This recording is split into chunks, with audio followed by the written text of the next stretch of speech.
이 시간에 우리 그리스도의 새 생활에서 다섯 번째, 죄의 자백은 하나님과의 교제를 회복시킨다. 이게 우리가 가장 기초적으로 배워야 되는 것이기도 하지만 평생 가야 되는 겁니다.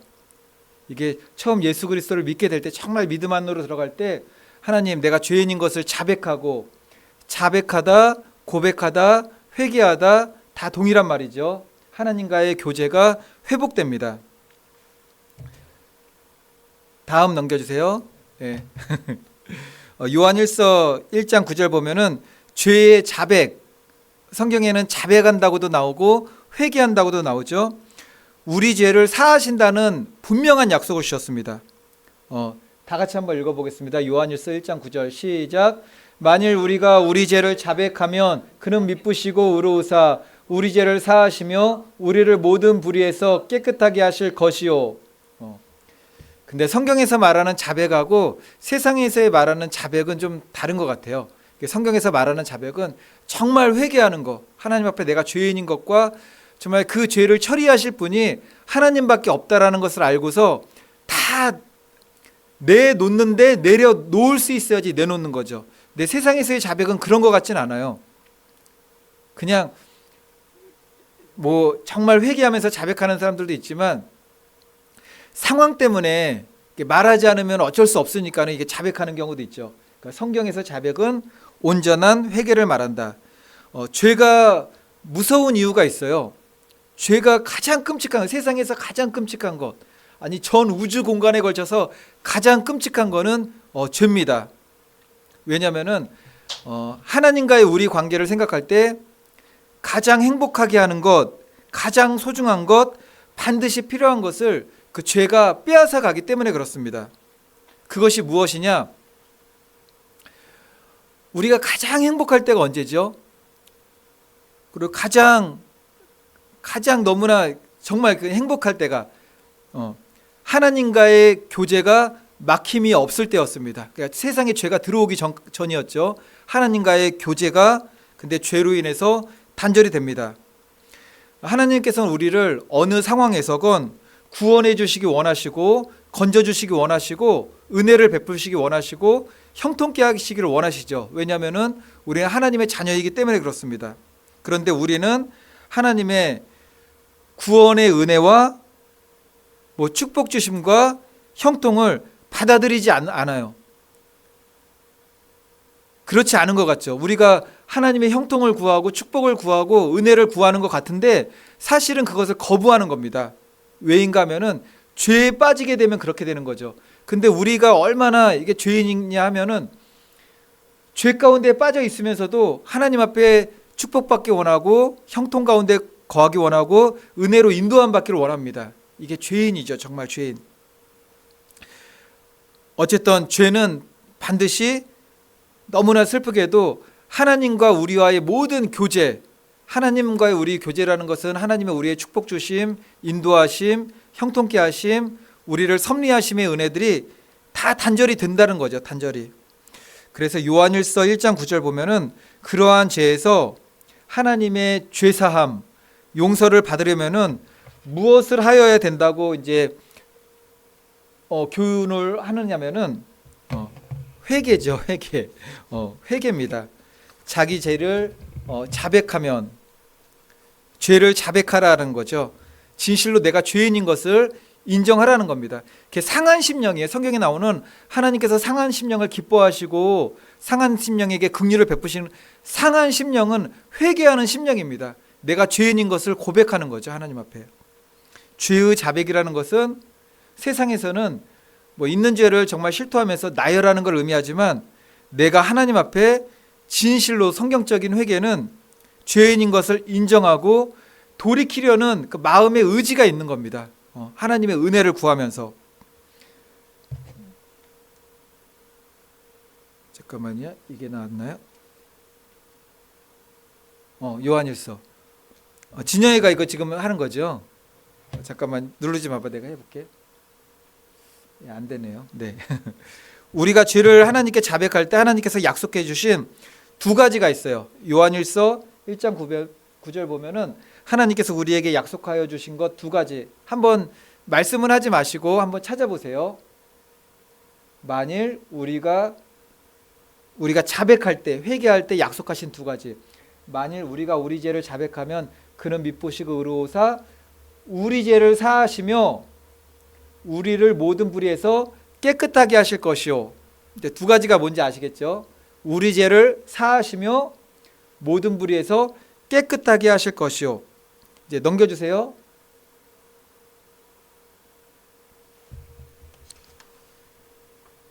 또 넘겨주세요. 뒤로 넘겨주세요. 뒤로. 네, 됐습니다. 우리 죄를 사하시며라고 했습니다. 우리 죄를 사하시며. 가장 중요한 것은 이게 아주 첫 번째죠. 죄를 사하여 주시는 것입니다. 우리 죄를 사하시며. 이제 로마서 3장 25절 보니까는 회개할 때 지은 죄를 간과한다라는 말씀이 있어요. 이 간과한다. 로마서 3장 25절 말씀 좀 보이십니까? 글씨? 네. 혹시 여기 작은 글씨도 보이시나요? 네. 로마서 3장 25절 말씀 한번 읽어보겠습니다. 시작. 이 예수를 하나님이 그 피로 믿음으로 말미암는 화목 제물로 세우셨으니 이는 하나님께서 길이 참으시는 중에 전에 지은 죄를 간과하심으로 자기의 의로우심을 나타내려 하심이니. 아멘. 여기서 죄를 회개할 때 우리의 지은 죄를 간과하다라는 말이 나와요. 간과하다. 간과하다라는 말이 뭘까요? 간과하다라는 말이 뭐 여러 가지 의미가 있는데 오늘 성경 말씀에 적용해 볼 때 간과하다라는 것이 넘어가다라는 뜻이에요. 넘어가다. 그냥 우리가 보통 생각할 때 간과해 뭐 그런 게 아니라 그냥 완전하게 넘어가는 거예요. 완전하게. 간과하다, 넘어가다. 근데 여기서 하나님께서 뭘 넘어간다는 거죠? 죄를 넘어간다는 거죠. 그럴 수가 있나요? 하나님께서 분명히 죄를 짚고 넘어가야 될 것 같은데 죄를 넘어간대요. 근데 구약 성경에서 죽음, 사망을 간과하다, 넘어간 대표적인 사례가 있습니다. 출애굽기에서 유월절 사건이에요. 이제 출애굽할 때 하나님께서 10가지 재앙을 내렸습니다. 근데 바로가 너무 마음이 강팍해서 말씀을 안 듣잖아요. 순종을 안 합니다. 마지막 10번째 재앙이 애굽 땅에 있는 모든 것들에 사람으로부터 짐승까지 모든 장자를 사망에 이르게 하는 것, 치는 것이었습니다. 이때 유월절 어린 양의 피가 그 집 문지방과 문설주에 이게 발라져 있고 어린 양의 고기를 먹고 유월절이었죠. 그때가 유월절 어린 양의 피가 있는 집은 죽음의 재앙이 간과한 거예요. 넘어갔다. 이때 사망이 넘어갔다, 간과했다라는 거죠. 근데 여기서 그냥 넘어갔나요?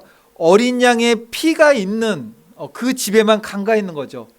그러니까는 죄가 있을 때 하나님이 간과한다는 것은 죄를 모른 척하고 넘어간다는 것이 아니라 어린 양의 피, 예수 그리스도의 대속의 은혜로 회개하고 죄사함 받게 되면은 그 죄에 대해서는 더 이상 짚지 않고 넘어가신다는 거죠. 이게 바른 회개가 있을 때, 죄를 자백할 때 그 죄를 사하신다는 것은 넘어가겠다, 간과하겠다. 로마서 3장 25절 말씀이 그겁니다. 하나님께서 길이 참으시는 중에 전에 지은 죄를 간과하심으로 자기의 의로우심을 나타내려 하심이니. 죄를 넘어가신다는 거죠. 더 이상 그 죄를 기억지 아니하신다는 겁니다. 왜냐하면 그 죄가 해결되었기 때문에. 그래서 우리가 하나님 앞에 진실로 회개한 죄에 대해서는 반복해서 회개하지 않아도 돼요. 반복해서. 그럼에도 하나님의 은혜가 너무 커서 나 같은 죄인을 살리신 주님의 은혜 가운데 그 죄를 용서해 주신, 죄사해 주신 하나님의 은혜를 생각할 때는 우리가 너무나 감사할 수 있겠지만 회개해가지고 하나님께서 그 죄를 사해 주신데도 불구하고 또 회개하고 또 회개하는 거는 이거는 성경적이지 않고 합당치 않다라는 거죠. 죄사함의 은혜를 믿으면은 하나님 앞에 그것도 내려놓는 거예요. 나의 모든 죄를 처리해 주신 것을. 그리고 다음으로 넘겨주세요. 또 하나 죄를 자백할 때 약속해 주신 것이 있습니다. 하나, 둘, 셋, 네 번째죠. 우리를 모든 불의에서 어떻게 해주신다고 그랬죠? 깨끗게 하여 주실 것이다 라고 하셨습니다. 모든 불의에서 깨끗하게 하여 주신다라는 것은 단순히 죄를 사하여 주신다 에서 그치는 것이 아니라 죄로부터의 자유함이에요. 죄의 무게, 죄의 멍에로부터 자유함입니다. 그렇다고 우리가 죄에서 자유롭다고 하여서 죄와 이 땅을 살아가는 동안에는 완전히 분리된 삶은 아닙니다. 죄와 싸워서 날마다 이겨야 되는 삶이죠. 그럼에도 불구하고 우리가 예수 그리스도를 알지 못했을 때, 대속의 은혜가 내 안에 임하지 못하고 하나님의 그 십자가의 사랑을 알지 못했을 때는 우리는 죄와 싸울 수가 없어요. 그냥 죄의 노예였습니다. 죄의 노예. 그런데 이제는 죄와 싸울 수가 있습니다. 죄와 싸울 수도 있고 죄와 승리하는 삶을 살 수도 있습니다. 때때로 넘어져도 회개를 통해서, 참된 회개와 돌이키는 삶을 통해서 죄로부터 자유로운 하나님의 은혜 가운데 거할 수 있다라는 거죠. 그러니까 죄와 싸울 수 있는 은혜가 있는 거예요. 얼마 전에 우리가 그 탈북자 영화 한번 본 적 있잖아요. 시도조차 할 수 없는, 근데 우리는 죄와 싸울 수도 있고 죄와 승리할 수도 있어요. 때로 넘어지기도 하지만 죄에서 완전한 승리하신 우리 예수님의 그리스도의 보혈의 은혜를 힘입어서 회개하고 다시 한번 죄와 싸울 수가 있는 거죠. 이제 다음 넘겨주십시오. 다음 잠언 28장 13절 말씀 한번 다 같이 한번 읽어보겠습니다. 잠언 28장 13절 시작. 자기의 죄를 숨기는 자는 형통하지 못하나 죄를 자복하고 버리는 자는 불쌍히 여김을 받으리라. 아멘. 오늘 잠언 28장 13절 보게 되면은 누가 하나님의 은혜를 입지 못하고 형통할 수 없는지, 누가 하나님 앞에 반대로 불쌍히 여김을 받을 수가 있는지, 그러니까 불쌍히 여김을 받는다, 이거 긍휼함을 받는 거죠. 긍휼함을. 이 말씀에서도 가장 중요한 거는 죄를 숨기지 않는 것, 죄를 자복하는 것. 첫 번째로 죄를 숨기는 자. 근데 죄를 숨기지 않는 거죠. 죄를 자복하는 것, 버리는 것. 이거를 한 단어로 뭐라 그러죠? 회개라고 하는 거예요. 회개. 죄를 숨긴다라는 것은 죄를 숨기는 건 뭐죠? 죄를 숨기는 것. 인정하지 않는 거예요. 죄를 인정하지 않는 거예요. 내가 죄인인 것도 인정하지 않는 겁니다. 하나님과의 관계에서. 그러니 자연히 죄를 인정하지도 않고 내가 하나님 앞에 죄인인 것을 인정하지 않으니까는 죄의 자백도 없고 회개도 없는 겁니다. 그래서 이 땅을 살아가는 모든 불신자들은 하나님 앞에서 내가 죄인인 것을 인정하지 않잖아요. 회개가 없는 사람들이에요. 회개가. 이게 너무나 안타깝고 너무나 슬픈 일이죠. 그리고 죄를 어떻게 보면 또 즐기는 거죠. 즐긴다기보다도 죄인 것을 알면서 계속 범하기도 하고 복음을 알지 못하고 깨닫지 못하니까는 또 범하기도 한다라는 것입니다. 이제 여기서 형통하지 못한다라는 것의 의미, 자기의 죄를 숨기는 자는 형통하지 못하나. 근데 우리가 볼 때 자신의 죄를 숨기는 자, 내가 하나님 앞에 죄인인 것조차도 알지 못하고 불신자로 살아감에도 형통한 사람들이 많잖아요. 손만 대면은 거기 잘 되는 사람들이 있다면서요. 부동산에 손 대면 부동산이 잘 되고, 뭘 또 어떤 거에 투자하면 뭐가 잘 되고, 그런 사람들이 있잖아요. 이걸 형통이라고 말하잖아요. 그런데 성경에서의 형통은 세상에서 잘 되고 세상 사람들의 모두가 부러워하는 성공하고 잘 나가는 박수치는 그런 복이 아닙니다. 성경이 말하는 형통은. 이제 여호수아서 1장 8절 말씀 보게 되면은 하나님께서 모세의 뒤를 이어서 이스라엘의 지도자가 된 여호수아에게 하신 말씀 있죠. 하신 말씀이 여호수아 1장 8절 보니까는 이 율법책을 내 입에서 떠나지 말게 하며 주야로 그것을 묵상하여 그 안에 기록된 대로 다 지켜 행하라. 그리하면 내 길이 평탄하게 될 것이며 내가 형통하리라. 내 길이 평탄하게 된대요. 형통하게 된대요. 성경에서 전쟁을 가장 많이 한 사람이 누군지 아십니까? 여호수아예요. 여호수아. 가나안 정복 전쟁. 그 7년간의 아주 정복 전쟁이 있었잖아요. 성경에서 전쟁을 가장 많이 한 사람 여호수아. 전쟁을 가장 많이 했는데 그의 삶이 평탄하다고 할 수 있을까요?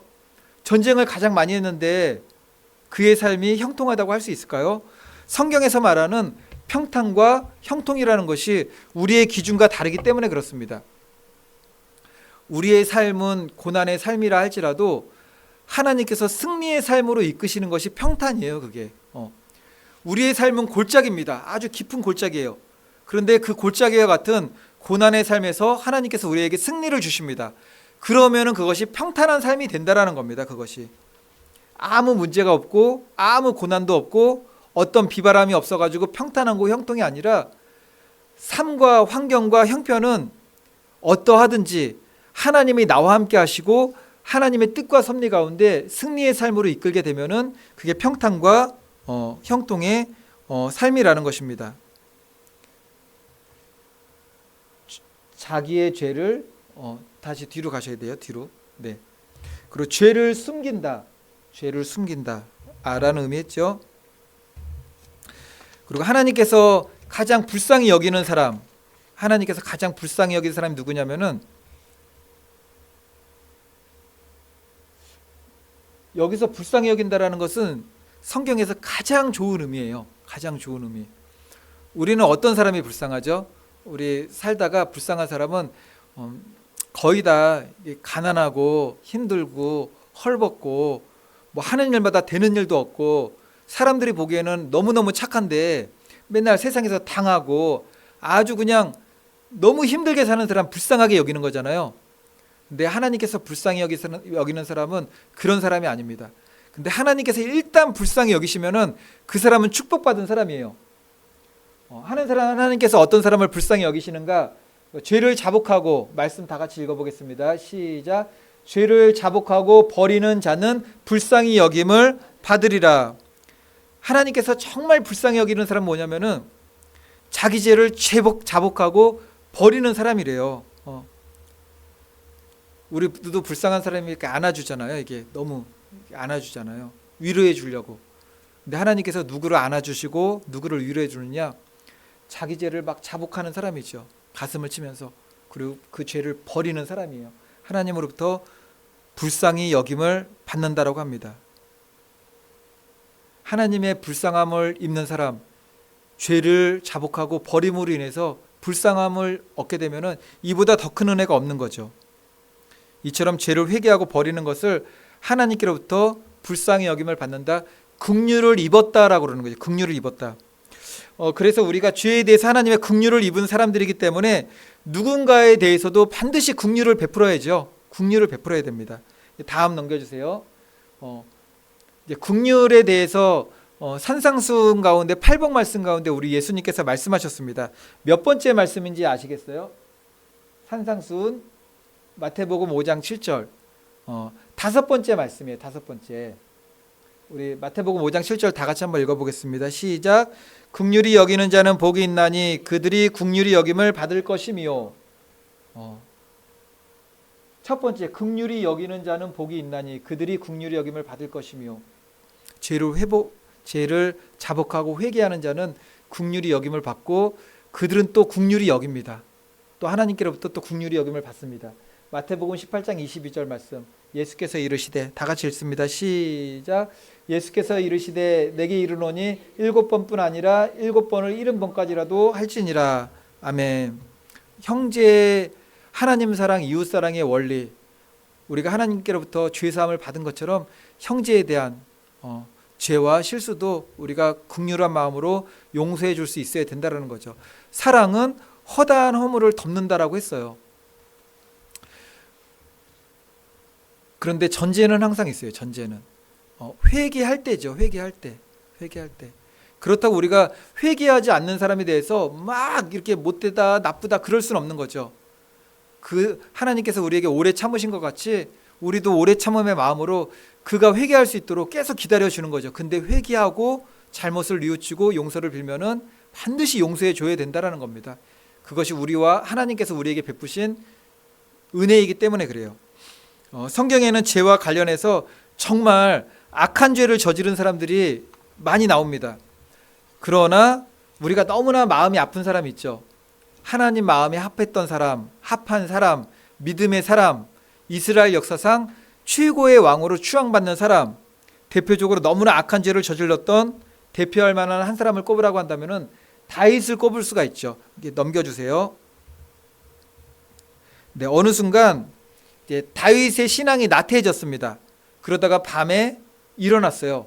지붕 위를 거닐다가 저 건너편에서 모욕하고 있는 밧세바를 보고는 사람을 보내서 누군지 한번 알아보고 와라. 그랬더니 그 여인은 지금 우리의 다윗의 37인의 용세 중에 한 명인 그 우리아의 아내입니다.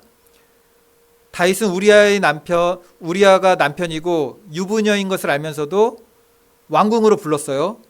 지금 우리아는 자기를 위해서, 하나님을 위해서, 이스라엘을 위해서, 또한 왕에게 충성하기 위해서 전쟁터에 나가 있는데 왕궁으로 불러서 파렴치한 아주 간음죄를 저질렀습니다. 그때 밧세바가 임신을 했고 그 죄를 감추기 위해서 충성스러운 우리아를, 다윗의 용사 중에 한 명이었던 그를 전쟁터 가장 선봉에 나가서 죽게 만들게 되었습니다. 한동안 다윗이 회개를 안 해요. 그러니까 하나님께서 그에게 이제 기회를 주시는 거죠. 다음으로 넘겨주세요.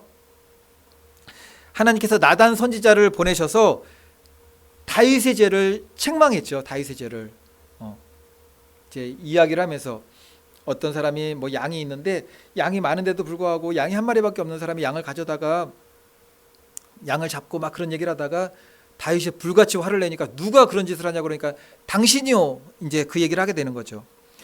이때 다윗이 그 자리에서 꼬꾸라져 가지고 회개를 합니다. 그러니까는 성경에서 보게 되면은 가장 추악한 죄를 저질렀던 사람이 다윗인 반면에 또 하나 하나님 앞에 정말 가장 간절하게 애절하게 회개 기도를 했던 인물 또한 다윗인 것을 보게 돼요. 회개한 사람이 많이 있죠. 다들 그들 하나님 앞에 진실하게 회개했지만 성경에서 그런 사건의 내용들을 보게 될 때 정말 추악하고 파렴치하고, 지금 세상에 나와도 그런 뉴스가 나오면은 그거는 완전 지탄의 대상이죠. 그럼에도 또한 성경에서 너무나 간절하게 회개했던 사람이 다윗입니다. 다음 장 넘겨주세요. 시편 51편 10절로 이제 51편 전체가 이 말씀이에요. 다윗의 회개인데 우리가 예배 전에 찬송할 때 정결한 마음 주시옵소서 오 주여 정직한 마음을 새롭게 하소서, 정결한 마음 주시옵소서, 자기 얘기하는 거예요. 정결하지 못했던. 그리고 다윗이 또 무슨 마음을 달라고 그랬죠? 정직한 마음을 새롭게 해달라고 하잖아요. 죄가 들어오면 정직이 없어지게 돼요. 정직이. 우리 시편 51편 전체 말씀 가운데서 10절로 13절 말씀만 읽어보겠습니다. 제가 여기서 첫 줄 읽고 우리 성도님들 다음 절 읽고 한 절씩 한번 교독해 볼게요. 하나님이여 내 속에 정한 마음을 창조하시고, 다음 절 시작. 내 안에 정직한 영을 새롭게 하소서. 나를 주 앞에서 쫓아내지 마시며 주의 구원의 즐거움을 내게 회복시켜 주시고, 그리하면 내가 범죄자에게 주의 도를 가르치리니. 아멘. 하나님이여 내 속에 정한 마음을 창조하시고 그리스도 예수의 사람으로 우리는 날마다 새롭게 창조되어야 됩니다. 거듭나는 거죠. 날마다 거듭나고, 성화라고도 얘기하죠. 성화. 날마다 새롭게 그리스도 예수의 사람으로 내 안에 정직한 영을, 그냥 입술로만 거짓말한다고 이게 정직한 영이 없는 것이 아니라 하나님 앞에 아주 진실하고 바르게 하나님께서 죄를 우리 앞에 펼쳐 보일 때 내가 그 죄인이 맞습니다라고 인정하는 것이 반드시 있어야 된다라는 거죠. 사람들 앞에 고백이 아니라도 상관이 없습니다. 하나님께서 말씀을 통해서나 상황을 통해서나 성령의 감화 감동을 통해서 내가 어떤 사람인지 밝게 드러내 보일 때 하나님 내 안에 정직한 영을 새롭게 하옵소서. 맞습니다. 거짓말로 나를 숨기지 마시고 정말 그렇습니다. 정직한 영을 새롭게 하옵소서. 나를 주 앞에서 쫓아내지 마시며, 죄 지으면 하나님 앞에 멀리 우리가 쫓겨나게 됩니다. 그리고 이 말씀 우리가 좀 잘 알아야 돼요. 주의 성령을 내게서 거두지 마소서. 주의 성령이 누구죠? 하나님이에요, 하나님.